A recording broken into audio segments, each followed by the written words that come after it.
అటువంటి గొప్ప కవితాశక్తిని అటువంటి వాగ్ఝరిని ఇవ్వగలిగినటువంటిది అమ్మవారు. ఇచ్చిందా? ఒక్కసారి నమస్కారం చేస్తే ఏమండి అంత శక్తి ఇచ్చేస్తుందా? అంత జ్ఞానం ఇచ్చేస్తుందా అమ్మవారు? ఒకటి కాదు, మీకు ప్రపంచంలో ఎన్ని ఉదాహరణలున్నాయో. కాళిదాసు గారికి అంత కవిత్వ శక్తినిచ్చింది ఎవరిచ్చారు? అమ్మవారు ఇచ్చింది. కేవలం అమ్మ కటాక్షంతో చూసిందంతే. వెంటనే కాళిదాసు గారు శ్యామలాదండకం చెప్పారు. ఎక్కడి నుంచి వచ్చింది కాళిదాసు గారికి ఆ శక్తి? అమ్మవారు మూకుడని కంచిలో దేవాలయంలో ఎప్పుడూ కూర్చునుండేవారు. ఆయన పేరేమిటో కూడా ఎవరికీ తెలియదు. ఆయన మూగివాడు. సాధారణంగా మూగితనం ఉంటే చెవుడు కూడా ఉంటుంది. ఆయన ఎప్పుడు మాట్లాడేవారు కాదు, అలా కూర్చుని ఉండేవారు. ఆయన అదృష్టం పట్టింది. ఒకనాడు అమ్మవారు అలా వెళ్ళిపోతూ చూసింది. చూసి నిర్హేతుకంగా అమ్మ తన యొక్క కరుణని ప్రసరింపచేసింది కళ్ళల్లోంచి. అంతే. కొంతమంది అంటారు మూకుడికి తన తాంబూలం తీసి ఆయన నోట్లో పెట్టిందంటారు. ఏదైతేనే అమ్మ కరుణ ప్రసరించిందంతే వెంటనే ఆయన నోటి వెంట 500 శ్లోకాలు వచ్చాయి. 500 శ్లోకాలు కూడా ఎంత గొప్పగా వచ్చాయో తెలుసా అండి? మూక పంచశతి అని పేరు దానికి. ఆయన అమ్మవారి మీద వెంటనే ఆర్యాశతకము అని ఒక శతకం చెప్పేశారు. అమ్మ ఒక్క చిరునవ్వు నవ్వింది. మందస్మిత శతకము అని చిరునవ్వు మీద 100 శ్లోకాలు చెప్పేశారు. వెంటనే అమ్మవారి కటాక్షం ఎలా ఉంటుందో చూశారు. కటాక్ష శతకము అని అమ్మవారి యొక్క కటాక్షం మీద 100 శ్లోకాలు చెప్పేశారు. అమ్మవారి యొక్క పాదముల వంక చూశారు. పాదారవింద శతకము అని 100 శ్లోకాలు చెప్పేశారు. అమ్మవారి యొక్క వైభవాన్ని వర్ణన చేస్తూ స్తుతి శతకము అని 500 శ్లోకాలు చెప్పేశారు. అది మూక పంచశతి అని ఇప్పటికీ కూడా అమ్మవారి గురించి చదువుకునే వాళ్ళు పొంగిపోయేటటువంటి పంచశతిలో ఆ శతకాలు అవి. అమ్మవారి అనుగ్రహంతో మూకుడు ఆనాడు పలకలా, ఒక మూగివాడి చేత తల్లి పలికించలా? అంతవరకెందుకు, ఈ మధ్య కాలంలో జరిగిన సంఘటన ఒకటి మీకు చెప్తాను. నిన్నటి రోజున మీకు జంబుకేశ్వర క్షేత్రం గురించి మీకు కొన్ని మాటలు విజ్ఞాపన చేసి ఉన్నాను. ఆ జంబుకేశ్వరంలో పూర్వకాలంలో మోహనాంగి అని ఒక ఆవిడ దేవాలయంలో తుడవడం, భగవంతుడి యొక్క అర్చన చేసేటటువంటి పళ్ళాలు చెంబులు మొదలైనటువంటివి కడగడం, సిద్ధం చేయడం, ఇలాంటివి చేస్తూ ఉండేది. ఆవిడ గొప్ప సౌందర్య రాశి, పేరు కూడా మోహనాంగి. ఆవిడ సహజంగా గొప్ప శివభక్తురాలు. అదే ఆలయంలో వరదన్ అని చెప్పి ఒక విష్ణు భక్తుడు ఒక ఆయన ఉండేవారు, వైష్ణవ భక్తుడు. శ్రీ మహావిష్ణువుకి పరమశివుడికి తేడా ఏం లేదు, ఇద్దరు ఒకటే పరబ్రహ్మం. ఏకస్వమేవ బహుదా భవభాసిలోకే నిశంకధీర్ వృషభకేతన మల్లినాథ. ఒక స్వామి అలా ప్రకాశిస్తాడు, శివకేశవుల మధ్య భేదమేం ఉండదు. అందుకనే ఆ వరదన్ జన్మతః వైష్ణవుడు కావడం చేత ఆయనకి ఏం పని చేస్తుండేవారంటే, అంటే వైష్ణవులంటే ఆ పని చేస్తారని కాదు నా ఉద్దేశం, ఆయన విష్ణు భక్తుడు కావడం చేత మోహనాంగి శైవ కుటుంబంలో జన్మించింది. ఆవిడ ఒక ప్రతిజ్ఞ చేసింది, నేను ఎవరిని వివాహం చేసుకున్నా వాడు శైవుడైతేనే నేను వివాహం చేసుకుంటానంది ఆవిడ. ఈ వరదన్కి మోహనాంగిని వివాహం చేసుకోవాలని కోరిక. ఈయన ఏం చేసేవాడంటే రోజు అమ్మవారికి అయ్యవారికి నివేదన చెయ్యడానికి కావలసినటువంటి పదార్థాలని వండుతుండేవాడు ఆలయంలో. ఆ వంట చేసిన పదార్థాలు మహానైవేద్యం చేస్తుండేవారు స్వామికి. ఈ వరదన్ ఆ మోహనాంగిని అడిగాడు వివాహం చేసుకోమని. అయితే ఆవిడంది, నువ్వు శైవుడవైతేనే నేను వివాహం చేసుకుంటానని. ఆయన, మీరు చాలా జాగ్రత్తగా గుర్తుపెట్టుకోవాలి, భగవంతుడి కోసమని శైవుడిగా మారలేదు, మోహనాంగి కోసమని శైవుడిగా మారాడు. మారి ఒక రోజున ఆయన చేసింది ఏమిటో తెలుసా అండి? దేవాలయంలో కూర్చున్నాడు, తొందరగా పని అయిపోయింది, వచ్చి కూర్చున్నాడు ఒక స్తంభానికి ఆనుకుని. మోహనాంగి కూర్చుంది. కూర్చుని ఆవిడికి ఎప్పుడు శివభక్తి, శివుని యొక్క వైభవాన్ని ఆవిడ వర్ణిస్తోంది. ఆయన మనస్సు అకస్మాత్తుగా శివకథలు వింటూ వింటూ లయమైపోయి పొంగిపోయి మానసికంగా తనలోంచి తాను లేచి జంబుకేశ్వరంలో పరమశివుడికి అమ్మవారి పాదముల మీద పడి నమస్కరించాడు. లేచి వెళ్ళలా, అక్కడే కూర్చొని. ఎంత ఆశ్చర్యకరమైన విషయం జరిగిందో తెలుసా అండి? వెంటనే గుళ్ళోంచి అఖిలాండేశ్వరి అమ్మవారు నడిచిపోయింది. బయటికి వచ్చి అతి ప్రసన్నమైనటువంటి చూపు చూసింది వరదని. వెంటనే ఆ నాటి నుంచి ఆయన శరీరం విడిచిపెట్టే వరకు నోరు విప్పితే చాలు ఎన్ని రకాలైనటువంటి ఛందస్సుల్లో ఎన్ని శ్లోకాలు, ఇహ వర్షమే. ఆయన వచ్చి కూర్చున్నాడా వర్షం. అందుకని ఆయన పేరేమని పెట్టారో తెలుసా అండి? ఇంకో పేరు ఈయనకి సరిపోదని కాలమేఘం అని పెట్టేశారు. నల్లటి మబ్బు వచ్చింది అనుకోండి, ఎలా వర్షించేస్తుందో. ఆయన వచ్చారనుకోండి సభలోకి, ఆయన్ని పిలిచి అయ్యా శివుడి గురించి ఒక్క మాట చెప్పండి అన్నారనుకోండి, 3 గంటల పాటు ఇంకా వరస దండకాలు, శ్లోకాలు, పద్యాలు వెళ్ళిపోవలసిందే నోటి నుంచి.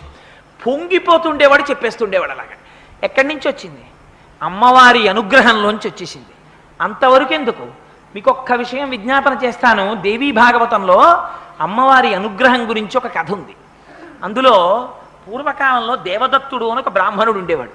ఆయనకి కొడుకులు లేరు. ఆయనకి కొడుకులు లేకపోతే ఆయన పుత్రకామేష్టి అనేటటువంటి ఇష్టి చేశాడు కొడుకుల కోసం. ఆ చేసేటప్పుడు అందులో ఉద్గాత అని ఆ సామవేదాన్ని పఠించడం కోసం సుస్వరంతో, స్వరం తప్పకుండా ఆ వేదాన్ని పలకగలిగినటువంటి గొప్ప నైపుణ్యం కలిగినటువంటి వాడిని గోభిలుడు అనబడేటటువంటి ఒక మహానుభావుణ్ణి తీసుకొచ్చి ఆ యాగంలో పెట్టుకున్నారు. యాగం అంతా పూర్తయిపోయింది.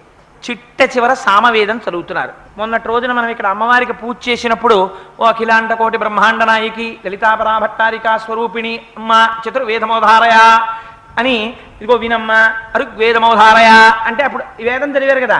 అలా చిట్ట చివర ఈయన సామవేదం చదువుతున్నాడు. ఆ సామవేదం చదువుతున్నప్పుడు కొంచెం స్వరంలో దోషం వచ్చింది. దోషం వచ్చేటప్పటికి దేవదత్తుడికి ఎక్కడ లేని ఆగ్రహం వచ్చింది. నేను కొడుకు కోసమని యాగం చేస్తుంటే దాంట్లో వేదం చదవడానికి వచ్చి నువ్వు స్వరం తప్పుతావా? ఎంత తప్పు పని చేశావురా అని అడిగాడు. అడిగితే ఆయన అన్నాడు, వాక్కు స్వరము దేని మీద ఆధారపడతాయి? ఊపిరి మీద ఆధారపడతాయి. ఆ ఊపిరిని తరువాత తాను చెప్పబోయేటటువంటి వాక్యము ఎంత పొడుగుంటుందో దాన్ని ముందే లెక్క వేసుకుని దానికి కావలసినంత ఊపిరి లోపల తీసి నిలబెడితే తప్ప ఆ వాక్య నిర్మాణమునకు కావలసినంత ఊపిరి పైకి వాక్కుగా రాదు. అలా వేదం పలికేటప్పుడు కూడా ఉచ్ఛ్వాస నిశ్వాసలలో కావలసినంత ఊపిరి తీసి అప్పుడు దాన్ని ఆ స్వరబద్ధంగా బయటికి తీసుకొచ్చి శబ్దస్వరూపంగా వేదాన్ని పలకాలి. ఒక్కొక్కసారి ఆ ఊపిరి తీసి లోపల పట్టుకోవడంలో చిన్న తేడా వచ్చి స్వరం మారచ్చు. అంత మాత్రానికి నిండు సభలో పట్టుకుని నన్ను ఇంత మాట అంటావా, నీకు మూఢుడైన కుమారుడు జన్మించుగాక అని చెప్పించు. పాపం ఈ దేవదత్తుడు వెళ్ళైన కాళ్ళ మీద పెట్టాడు. ఎంత మాట అన్నావయ్యా, కొడుకు కోసమని ఇంత ఇష్టి చేశాను. చిట్ట చివరికి ఏమైంది? ఇంత ఇష్టి చేసిన తర్వాత మూఢుడైన కొడుకు పుట్టాలని శపించావు. దీనివల్ల నాకేం కలుగుతుంది? అసలు కొడుకులు లేకపోయినా పర్వాలేదు, కానీ మూఢుడైన కొడుకు వల్ల ఎంత ప్రమాదం వస్తుంది. అందుకని మహానుభావా నీ యొక్క కోపాన్ని ఉపసంహరించి నన్ను రక్షించన్నాడు. ఆయన అన్నాడు, పుట్టుక చేత మూఢుడు కానీ ఆ తరువాత అతను మహావిద్వాంసుడవుతాడు అన్నాడు. అయిపోయింది. ఇష్టి వెళ్ళిపోయారు ఎవరి మానాన వాళ్ళు. పాపం ఈ దేవదత్తుని యొక్క భార్య గర్భాన్ని ధరించింది, ఒక పిల్లవాడిని కంది. ఆ పిల్లవాడిని కూర్చోబెట్టుకుని దేవదత్తుడు సంధ్యావందనం నేర్పుదామంటే వాడు అలా చూస్తూ ఉండేవాడు. వాడి పేరు కూడా వాడి నోటికి తిరిగేది కాదు. ఉతధ్వజుడు అని పేరు పెట్టారు ఆయనకి. ఆయన పేరే ఆయనకి నోరు తిరిగేది కాదు. అందుకని అసలు ఏమీ మాట్లాడేవాడు కాదు. అలా కూర్చునేవాడు, ఒక చెక్క బొమ్మ కూర్చున్నట్టు ఉండేవాడు. తండ్రికి అసహ్యం వేసింది. ఒరే, నీలాంటి వాడి గురించి శాస్త్రంలో ఏం చెప్తారో తెలుసా? బ్రాహ్మణుడవై పుట్టి సంధ్యావందనం చెయ్యడం కూడా చేతకాక నోరు విప్పి 4 మంచి మాటలు పలకలేని నీలాంటి వాడికి శరీరమును పోషించడానికి కావలసినంత తిండి మాత్రమే పెట్టమని శాస్త్రం. అందుకని నీకు అంత తిండే పెట్టాలి.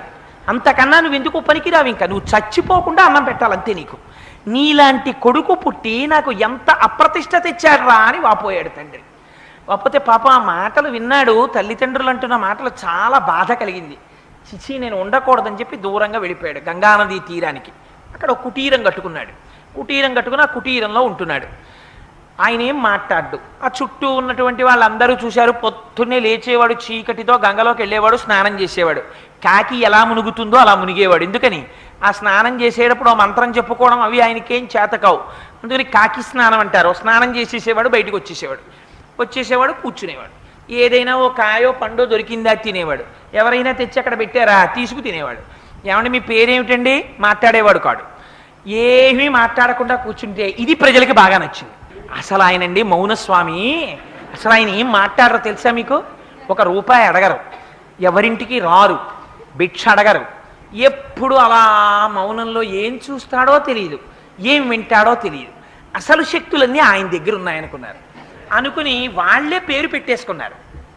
ఎంత గొప్ప తపస్సు అంటే అసలు ఇది తపస్సు అంటే. అందుకని ఆయన పేరు సత్య తపస్సుడు అని పేరు పెట్టుకున్నారు వాళ్ళు.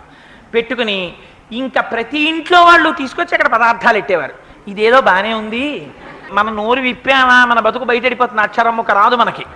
అందుకని అసలు మనం మాట్లాడాం, మౌనంగా ఉంటాం. వాళ్ళు మౌనమే నాకు శ్రీరామరక్ష, వాళ్ళు నేనేదో పెద్ద తపస్వినని ఇవన్నీ పెడుతున్నారు అని ఆయన రోజు ఏదో పాపం తినేవాడు, కానీ మనసులో కూలిపోతుండేవాడు. 14 ఏళ్ళు అయింది. నాన్నగారు ఎలా ఉన్నారో, అమ్మ ఎలా ఉందో, నా బతుకు ఇది అయిపోయింది, దొంగ బతుకు. రేపు పొద్దున్న ఎప్పుడైనా ఒక్కసారి నోరు విప్పానా కర్రలెట్టి కొడతారు నన్ను. నేనేదో తపస్సు అనుకుని వీళ్ళు పెడుతున్నారు, కూర్చుంటున్నాను. ఈ పర్ణశాల నేను తప్ప నాకేమీ తెలియదు, బయటికి వెళ్ళడానికి భయం, ఎవడేం అడుగుతాడో భయం, ఎవడన్నా కనపడేటప్పటికి కళ్ళు మూసి కూర్చోవాలి అని అలా కూర్చున్నాడు పాపం. కూర్చుంటే ఆయన దురదృష్టమో ఆయన అదృష్టమో ఒక రోజున ఒక పెద్ద వేటగాడు వచ్చాడు. వాడు సాక్షాత్ కాలయముళ్ళే ఉన్నాడు. నల్లటి శరీరం, ఎర్రటి కళ్ళు. ఆయన వస్తూ వస్తూ ఒక అడవి పందిని తరువుకొచ్చాడు.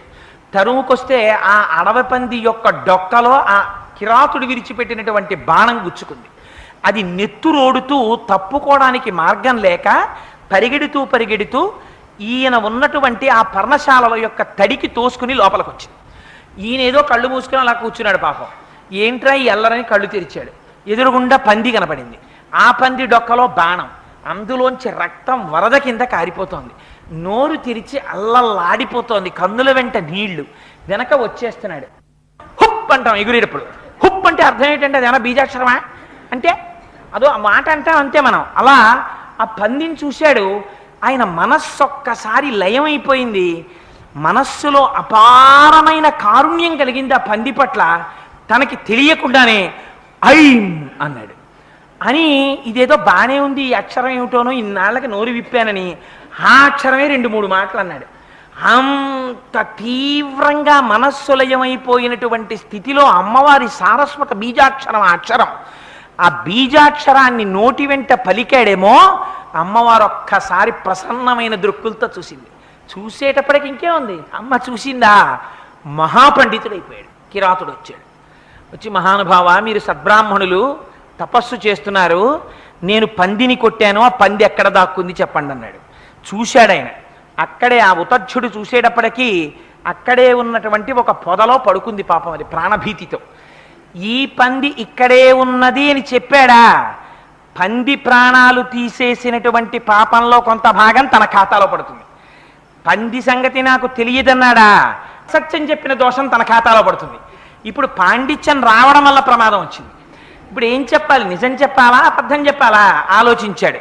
ఆలోచించి వెంటనే అమ్మవారి అనుగ్రహంతో మహాపాండిత్యం వచ్చేసింది కదా. ఆయన అన్నాడు, యా పశ్యతి నసాబ్రూతే యాబ్రూతే సానపశ్యతి అహో వ్యాధ స్వకార్యార్థిన్ కిం పృచ్ఛసి పునః అన్నాడు. ఓ వ్యాధుడా, ఓ నిషాదుడా, ఓ బోయవాడా, ఓ జంతువులని చంపేవాడా, ఓ కిరాతుడా, ఎందుకన్ని మాటలు అడుగుతావు? ఏది చూస్తోందో అది చెప్పదు, ఏది చెప్తుందో అది చూడదు. అందుకని ఇంత అడవిలో నీకు ఇంకో జంతువు దొరకదా, పో అన్నాడు. ఏమిటి ఇందులో అర్థం? చూసేదేది కన్ను, చూసిన కన్ను చెప్తోందా? చెప్పట్లేదు. చెప్పేదేది నోరు, చెప్పిన నోరు చూస్తోందా? చూడటం లేదు.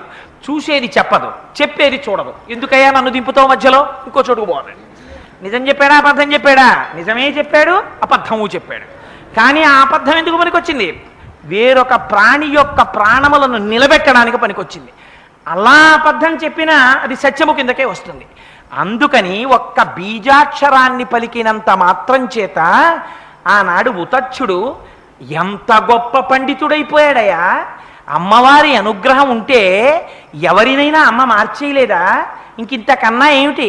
ఇంకా దారుణమైన విషయం ఏమిటో తెలుసా అండి మీకు? ప్రపంచంలో ఇప్పటికీ మీరు ఎక్కడికి వెళ్ళండి, దక్షిణ భారతదేశంలో తమిళనాడు దేవాలయాల్లో 63 మంది నాయనార్లలో ప్రముఖంగా ఉంటారు జ్ఞానసంబంధారు. ఆయన తండ్రి, ఆయన కూడా మనలా జన్మించారు జ్ఞానసంబంధారు. జ్ఞానసంబంధారు తండ్రి గారి పేరు శివభక్త హృదయుడు, తల్లిగారి పేరు భగవతి. వాళ్ళిద్దరికీ లేక లేక ఒక పిల్లాడు పుట్టాడు. ఆ పిల్లాడిని తీసుకుని కొంచెం పెద్దవాడయ్యాడు, నడుస్తున్నాడు. ఒకనాడు తండ్రి గారు దేవాలయంలో ఉన్నటువంటి కోనేటిలో స్నానం చేసి సంధ్యావందనం చేసుకుందామని వెడుతున్నాడు. పిల్లవాడు వెంటబడ్డాడు. నాన్నగారు నేను వస్తానన్నాడు. సరే తీసుకెళ్ళాడు తండ్రి గారు. తీసుకెళ్ళి స్నానం చేసి ఆయన ఆ నీటిలో మునిగారు. మునిగేటప్పటికా ఒడ్డున కూర్చున్నాడు పిల్లాడు. వాడికి ఒక్కసారి భయం వేసింది, అమ్మో నాన్నగారు కనపట్టలేదు, నీళ్లలో మునిగిపోయారు అనుకున్నాడు. అనుకొని ఆయనకి ఏం చెయ్యాలో తెలియలేదు. ఆయన ఏదో అఘమర్షణ మంత్రం చెప్పుకోవడం కోసమని ఆ నీళ్లలో మునిగాడు. అమ్మో నాన్నగారు కనపట్టలేదనుకున్నాడు. అంతకుముందు నాన్నగారు చెప్పినటువంటి మాట ఒకటి జ్ఞాపకం వచ్చింది. అంతకుముందు గుళ్ళోకి వచ్చినప్పుడు నాన్నగారిని అడిగాడు, ఆ గుడి గోపురం మీద వాళ్ళిద్దరు ఎవరండి అని అడిగాడు.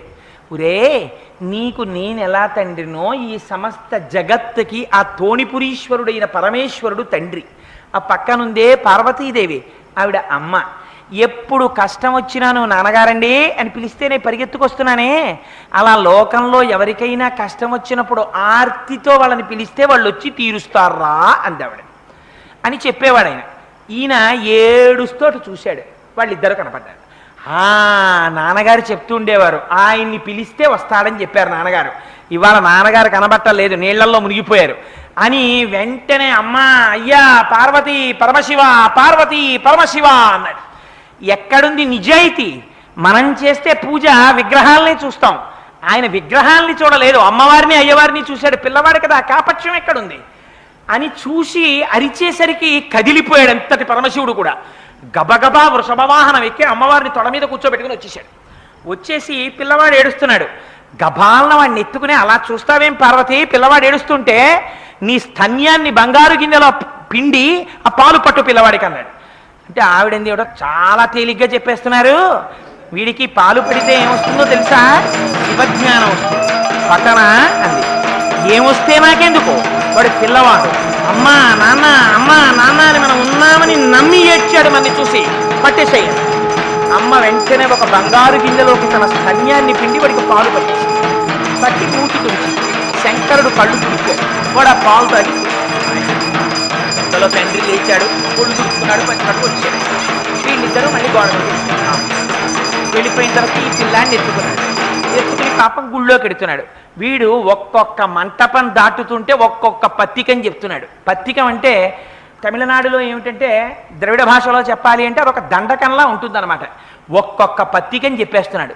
వాడు లోపలి ప్రాకారాల దగ్గరికి వెళ్ళేటప్పటికీ రెండు చేతులతో భజన చేస్తూ పార్వతీ పరమేశ్వరుల మీద స్తోత్రం చేస్తుంటే వాడి చేతులు కందైట, ఎర్రబడ్డాయిట. ఎర్రపడితే చూడలేకపోయాక పార్వతీ పరమేశ్వరులు, ఒరే మా కోసం స్తోత్రం చేయడంలో ఆ చిన్ని చిన్ని చేతులు ఇలా ఇలా కొడుతూ ఉంటే చూడలేక పైనుంచి చిడతలు పడేశారట. ఆ చిడతలు పట్టుకుని పెద్దవాడయ్యేంత వరకు జ్ఞాన సంబంధర ఆ చిడతలు మోగిస్తూనే ఉండేవారు. మనకి చిన్నతనంలో పూర్వం ఒళ్ళో కూర్చోపెట్టుకుని నాన్నమ్మలు అమ్మమ్మలు కూర్చోపెట్టుకుని చక్కగా పిల్లలవి రెండు చేతులు పట్టుకుని వాళ్ళు కూడా సాంబ సదాశివ సాంబ సదాశివ సాంబ సదాశివ సాంబ శివ అని మోగిస్తుంటే కాసేపు అలా చేసిన తర్వాత ఒకవేళ అమ్మమ్మ నాన్నమ్మో చేతులు తీసేసిన పిల్లలు ఇలా ఇలా అంటుండేవారు. వాళ్ళకి తెలియకుండా భక్తి వచ్చేది. ఇప్పుడు అమ్మమ్మకి నాన్నమ్మకే టీవీ వదలదు, ఇంకా పిల్లలకేం చెప్తుంది ఆవిడ, పిల్లలతో ఏం చేయిస్తుంది, వాళ్ళకే టీవీ కావాలి. అందుకని అదిగో అది భక్తి అంటే. అందుకని ఒక్కసారి పిలిస్తే పరిగెత్తుకుంటూ వచ్చాడే, అమ్మ ఇలా పాలిచ్చినంత మాత్రం చేత అంత జ్ఞానం వచ్చిందే, ఆ అమ్మ ఏమివ్వలేదు. ఎంత పూజలు చేశారు వీళ్ళందరూ చెప్పండి. వీళ్ళందరూ ఎంతంత పూజలు చేస్తే పరమశివుడికి సంబంధించినటువంటి జ్ఞానాన్ని అమ్మవారిచ్చింది. బుద్ధిమంతులై పరమభక్తితో ఒక్కసారి అమ్మా అని పిలిచారంతే.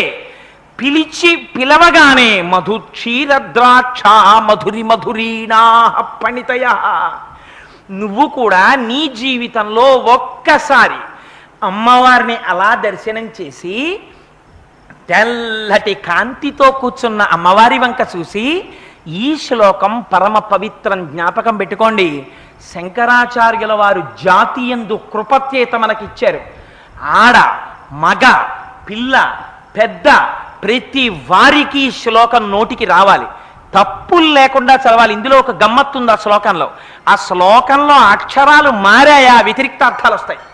అందుకని తప్పులు చదవకుండా చక్కగా చదవడం నేర్చుకుని చిన్న చిన్న పిల్లల దగ్గర నుంచి అలవాటు చెయ్యండి. స్నానం చెయ్యగానే ఒక్కసారి అమ్మవారి దగ్గరికి వెళ్ళి ఆ కట్టుకున్న పువ్వాలతో అందులో బాలవ భక్తికి అమ్మవారు పొంగిపోతుంది. కూర్చుని శరజ్యోత్స్నా శుద్ధాం శశియుత జటాజూటమకుటాం వరత్రా సత్రాన స్ఫటిక గుటికా పుస్తకరాం సకృన్నత్వా కథమివ సతాం సన్నిదతే మధుక్షీరద్రాక్షా మధురి మధురీణా కణితయ అని రోజు అది చదవడం నేర్పండి. మీరు 1,00,00,000 రూపాయలు ఇచ్చినప్పుడు మీ మనవణ్ణి రక్షించుకున్న కన్నా ఈ ఒక్క శ్లోకాన్ని మీ మనవడికి మీరు నేర్పారా, వాడి జీవితాన్నంతటిని మీరు రక్షిస్తారు. ఏదో ఒకనాడు వాడలా చెప్పగా చెప్పగా చెప్పగా చెప్పగా వాడి మనస్సు నిలబడుతుంది. ఆనాడు అమ్మ కృప వాడి యందు ప్రసరిస్తుంది. అమ్మ అనుగ్రహం కలిగిందా వాడు ఏ స్థితికైనా వెళ్ళచ్చు. అందుకని ప్రతి వాళ్ళు మాకెందుకండి, మేము పెద్దవాళ్ళం అయిపోయాయి కదా, మాకెందుకు ఈ శ్లోకాలు అనుకోకండి.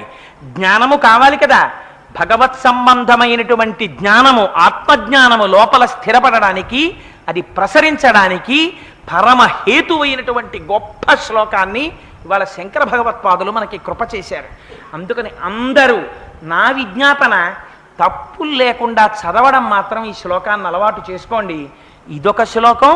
దృశాద్రాఘీయస్యా దరదలిత నీలోత్పల రుచ దవీయాంసం దీనం స్నపయ కృపయా మమపి శివే అనేనాయం ధన్యో భవతి నచతే హానిరియత వనే వా హర్మ్యే వా సమకర నిపాతో హిమకర.